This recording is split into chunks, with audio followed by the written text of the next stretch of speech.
Hey, what is going on, everyone? It's me, Mr. Mario, and welcome back to another episode of ModChat. In case you do not know, ModChat is a monthly podcast I try and do, well, at least on a monthly basis.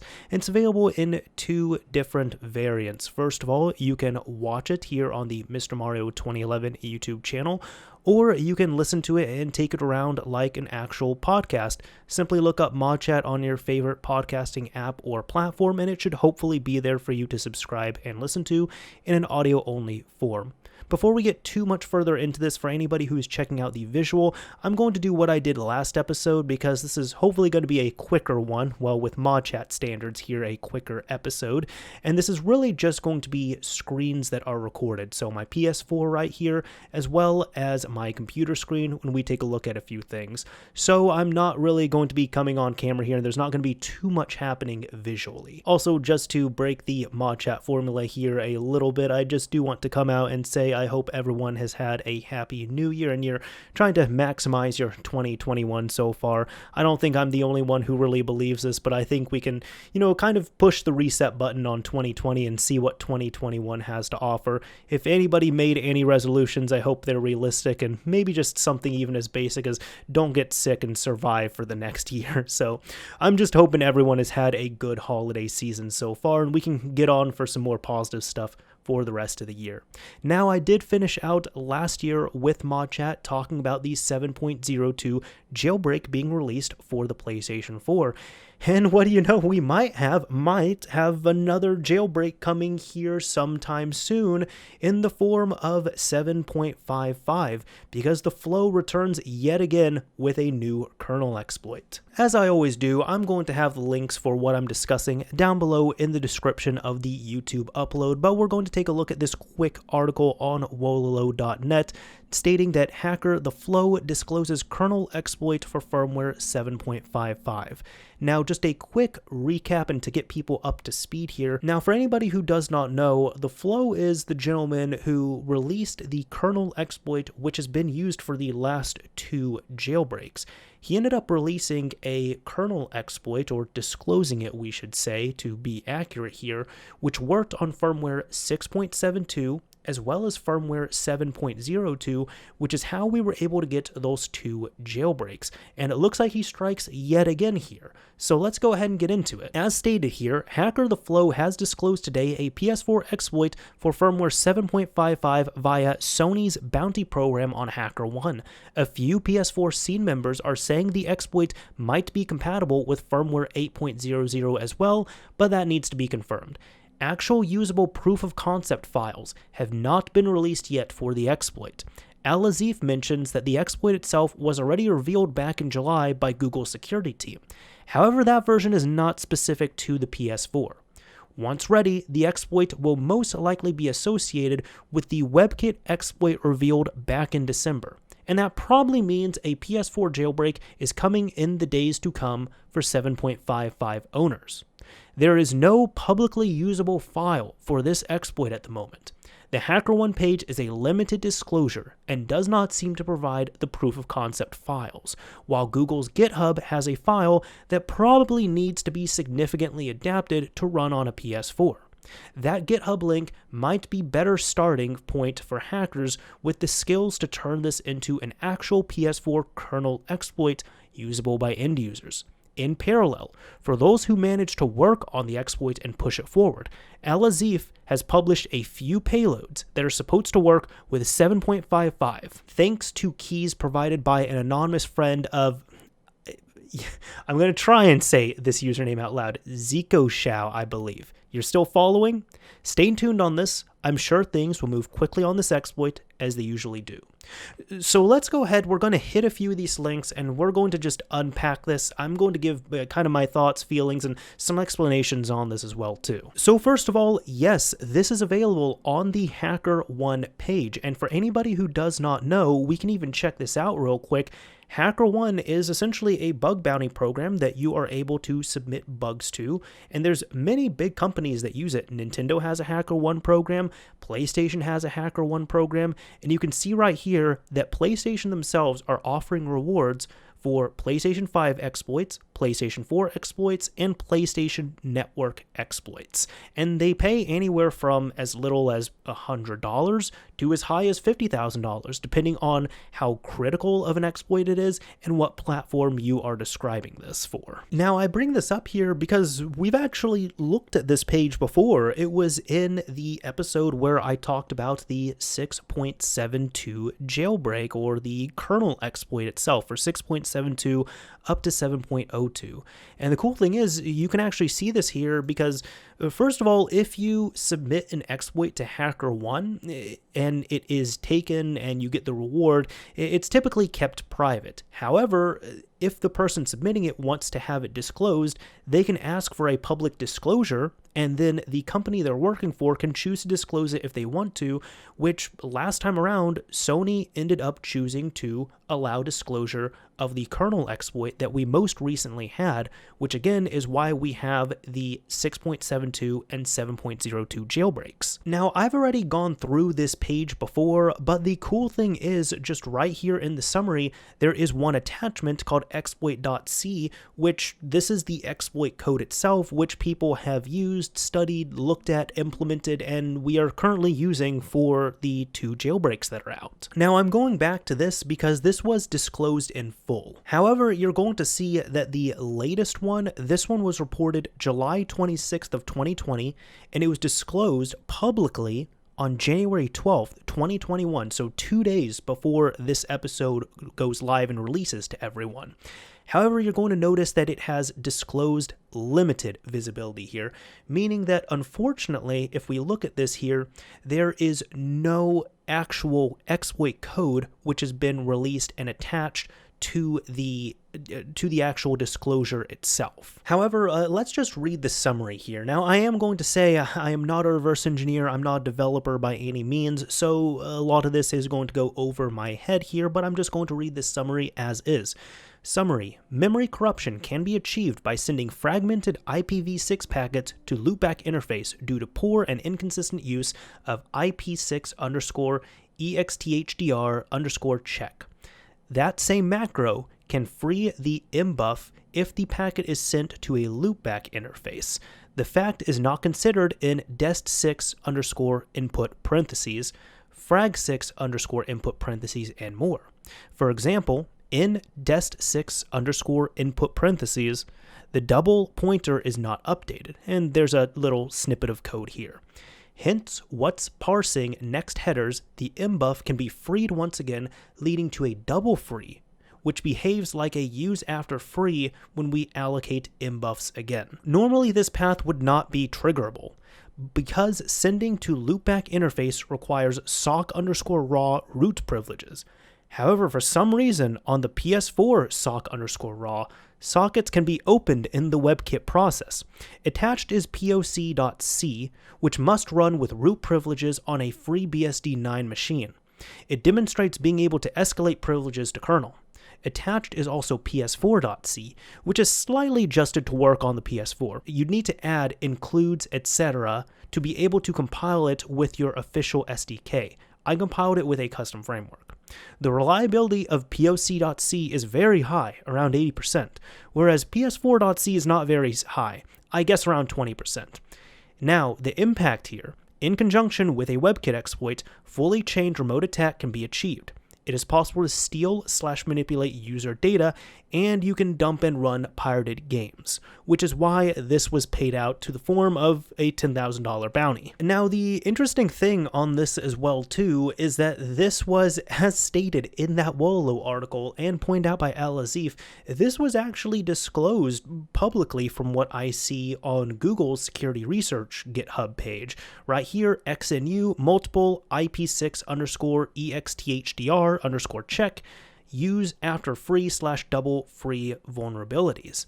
And I'm not going to go into all of the details here. Really, we're just going to focus on one thing. If you want to look at and analyze the code, you're more than welcome to, and I'm going to have this linked in the video description of the YouTube upload. However, if we come down to the bottom, you can check out, really, credits the official flow. So this was already put out there because from what I see, this not only affects the PlayStation 4, this affects other devices as well too. So it's not only a PS4 thing. Now, unfortunately, like the last one, which was a full disclosure, since this one is limited, there's really not too much we can go off of in regards to comments here. If you look at the previous one that TheFloW disclosed, it was actually really entertaining to go through the comments there. However, we have comments, we have some notable things like such as, this was triaged by the PlayStation staff, this is when TheFloW was rewarded with his bounty, and this is when it was resolved. And I want to point out those dates because this is kind of going to date and see and show where we can see what firmware is going to be exploitable.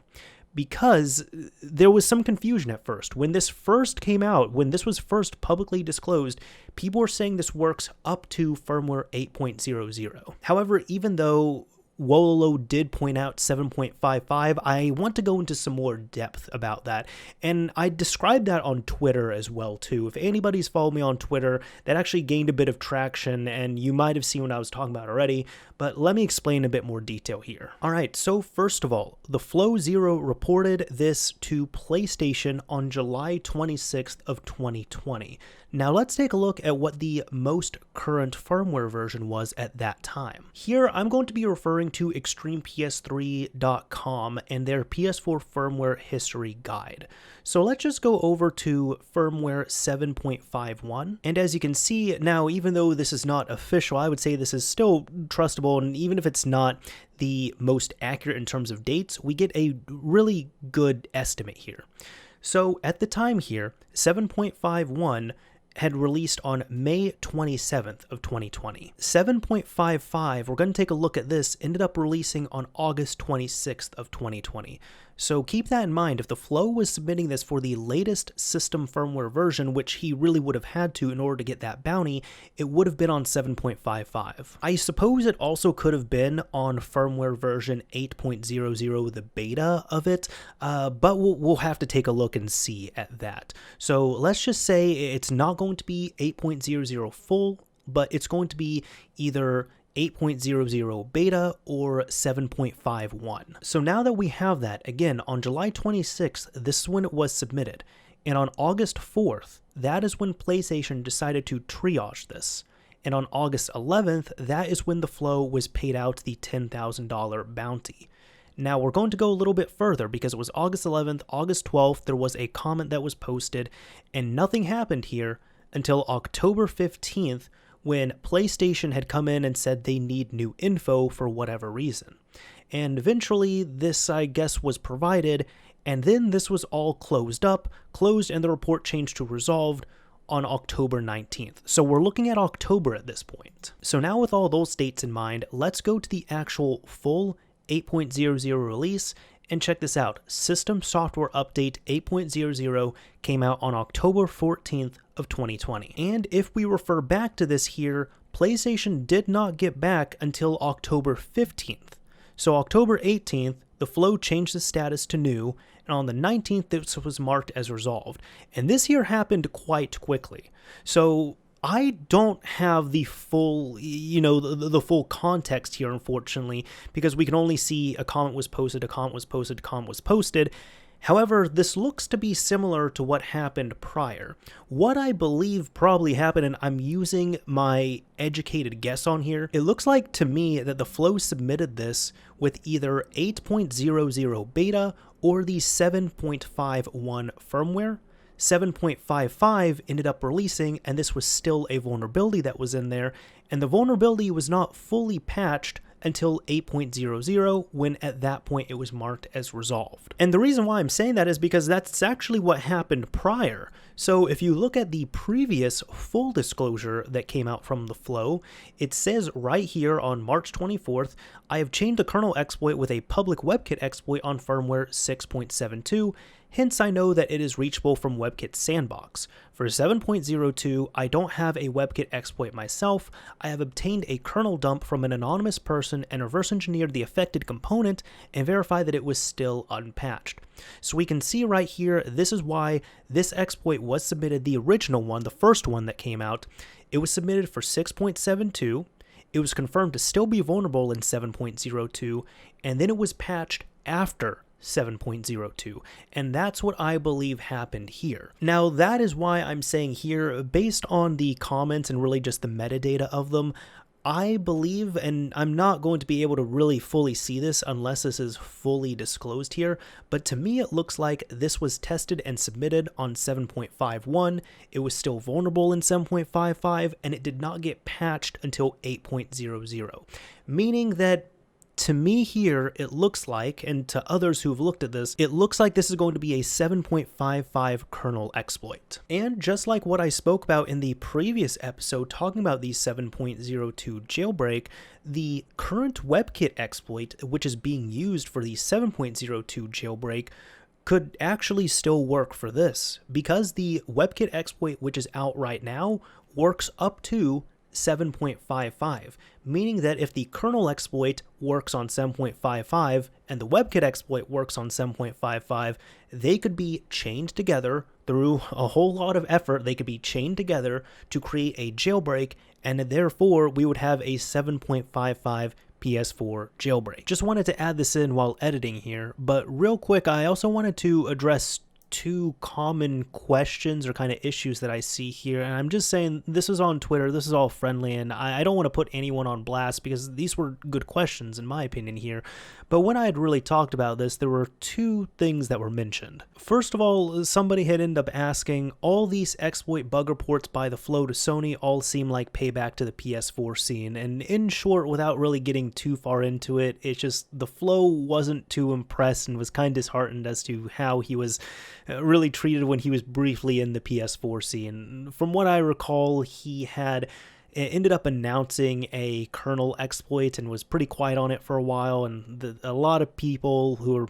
you know, kind of had some issues with it in the scene were kind of impatient. They were saying it was fake and what have you, and some other people just had other issues. I'm not really going to get too far into that, but I replied saying it's not really when he's asking them to publicly disclose and Sony is allowing it. Now here the reply was, nah, I get that part, but when he's publicly letting Sony know about such/any bug, doesn't that defeat the purpose of trying to let the bug/exploit to exist on newer updates?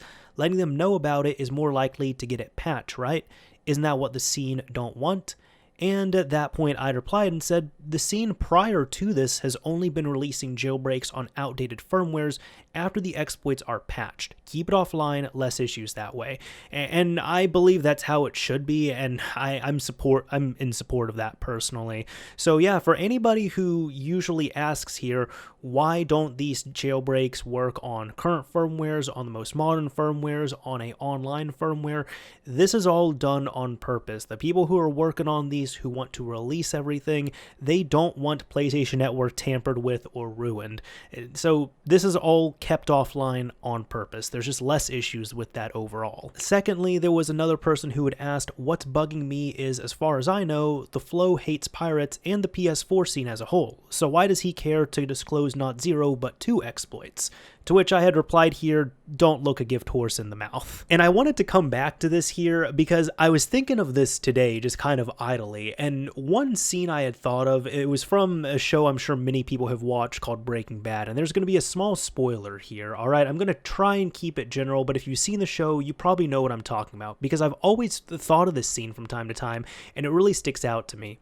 At one point, the two main characters, Jesse and Walter, are doing work, for lack of a better term, they're doing work for another man named Gus. And at one point, I believe Jesse goes through all of the numbers and he sees how much money Gus is going to make off them. So he's kind of laying into Walter about this, and he's telling him, he's breaking it all down, and it becomes something like, Gus is going to be paying us $1 million each for our work, but he's going to be making at least $90 million overall from this. What do you have to say about that? Walter turns around and very just bluntly, kind of in a mic drop fashion, just asks Jesse, you're about to become a millionaire, and you're complaining about it? And he just walks off, and Jesse's speechless at that point. And I guess that's kind of the same idea I have right here. You know, we have someone talented like TheFloW who he's been working on this stuff in private. He has been submitting it to Sony. He's been getting paid for it. He doesn't owe anyone anything, at least in my opinion. And when it comes down to this as well, he doesn't have to disclose these. So really, regardless of what he said before, I don't think we should be kind of asking or poking or prodding or complaining about getting 2 exploits when we could have easily gotten 0 exploits disclosed publicly. That's just my thought, though, and maybe I also wanted to reference Breaking Bad, I don't know. Now, at this point, if you have a PlayStation 4 on a lower firmware, I'd recommend stay where you are at right now. Do not update to 7.55, don't update to 7.51, just stay where you are at. My PS4, for example, right here, this is on 7.02, and before anybody asks, how's the 7.02 jailbreak, in all honesty, I've had like 0 luck with this one, so the lower the better on here, and that's actually one thing in my opinion here. I'm really hoping that we'll have, some more polish, some more stability on this, because 6.72 is getting to be more stable, even though I've read reports that 7.02 seems to be better. I haven't had that experience personally, so really I would like a nice stable exploit to come out of this, or at least stabilize the ones that exist and then get 7.55 working. But either way, my recommendation on that, just if you have a low firmware PS4, do not update, just stay where you're at. If you have a PS4 on a higher firmware and it could be a little bit out of date, but you're not wanting to update it for a while just in case there is going to be another jailbreak that's going to succeed this, same story. Unplug your system from the internet, stop updating it, don't mess around with it. This is what I've been recommending for years at this point. And lastly, what about anybody who is in the market for a low firmware PS4? What should they do? Should they look for a system with 7.51 for 7.55? Look, it's completely up to you. Right now, at this point, there's nothing available for it. There's nothing really usable. There is a WebKit exploit, but there's nothing that is, you can't do all too much with that right now. You do need that kernel exploit. It has to be ported over to work on the PlayStation 4. It has to be chained, and you really have to have a full jailbreak at that point. So if you go out and you get a PS4 on 7.51 or 7.55, unless you're going to be actively contributing to getting a jailbreak working, if you're just a standard end user, and there's nothing wrong with that, but if you're just a standard end user, there's nothing that you can do with that system right now in terms of modding it. So even for anybody who's kind of wanting some tips and tricks on finding a low firmware PS4 for this, well, there's no jailbreak out right now, and I'm really I plan to make a video like that, much like I did for 6.72 and 7.02. However, I'm not going to make that video until there is a 7.55 jailbreak out in the wild and, of actual use to end users. But either way, this is still an awesome step forward, so maybe we'll have something for 7.55. All we need to do is wait. Stop updating and wait. That's what I'm going to tell you all. Now, there is one more piece of news here that I found quite interesting that I wanted to share with you all, and this is from JTag7371, otherwise known as I'm JTag Mods. They seem to use both of those usernames depending on where they're at. However, this is for PS4 permanent UART, and this, as it says here, enables permanent UART output across boots. Supports PS4 version 6.72 only for now. So let's go ahead and read this. It says it requires a 5.05, 6.72, or 7.02 jailbroken PS4. To build, you require PS4 SDK from Scene Collective/PS4 Payload SDK. In the terminal, type make in the folder, and then use the bin loader from an exploit host to load the payload. Once done, reboot, and you have permanent UART for your PS4 until you update. Credit to, I'm gonna have to say this name again, Zico Shao, I believe. If you're listening, I apologize if I'm messing up your name. I've talked with them personally before, at least in DMs. They're a great person, but I'm just not sure how to say that name. But either way, for the information he posted on enabling persistent UART. In theory, 6.7, 6.71, 7.00, 7.01, and 7.02 are added, but these are experimental. If you crash when loading, please make an issue and provide a kernel dump for your firmware, and I will update and add. Now, I think this is neat. At the same time, though, several people might be asking, well, what use is this to me? And in all honesty, unless you are a developer, it's really of no use to you. It's really going to be if you are developing or if you're maybe trying to even debug an issue that you're having with your PlayStation 4. I'm actually going to refer to Modded Warfare's video right here where he talked about PS4 UART installation and actually showed the install on his PS4. So you're seeing right here in this PuTTY window, after he has wired up not a program, but really just a device, you have to physically do an installation on your PS4 and install a chip on there, which you can then hook up through USB to your computer. And then you use something like PuTTY right here to actually look at the data on your PS4. So essentially, let's just go back on his video a tiny bit. He's got a jailbroken 5.05 PS4 at the time. There is a PS4 debug payload that he pushes, and at that point, this comes up. As you can see, it shows up right there. And at that point, while the PS4 is on in that instance of the jailbreak and the PS4 debug payload is running, anything he does right here on the PS4 in real time is being shown on his computer. So again, if you are debugging, if you are developing in any way, this is definitely helpful. You do have to open up your PS4, you do have to do a physical install, but the nice thing is with this, we were able to do this before, using a jailbreak and using the PS4 debug payload. However, the big difference with this is that using PS4 permanent UART, you're able to apply this to your jailbroken PS4, and at that point, until you decide to update the firmware itself, you have permanent UART, from what I understand, with or without a jailbreak. Because it's even shown right here, even though he has the UART setup installed, if he tries to use PuTTY to connect to it, there's activity that's happening in PuTTY, but it's all, for lack of a better term, it's all encrypted. It's all blank. It's not showing it up. So therefore, you have to use PS4 debug to actually make it readable for humans here. But the cool thing is here with PS4 permanent UART, as opposed to firing up your PS4, running a jailbreak payload, then running the PS4 debug payload, as opposed to that, you really just run PS4 permanent UART, and at any point in time, whether you're in a jailbroken state or not, once you run PuTTY and you connect to your PS4 to that UART interface,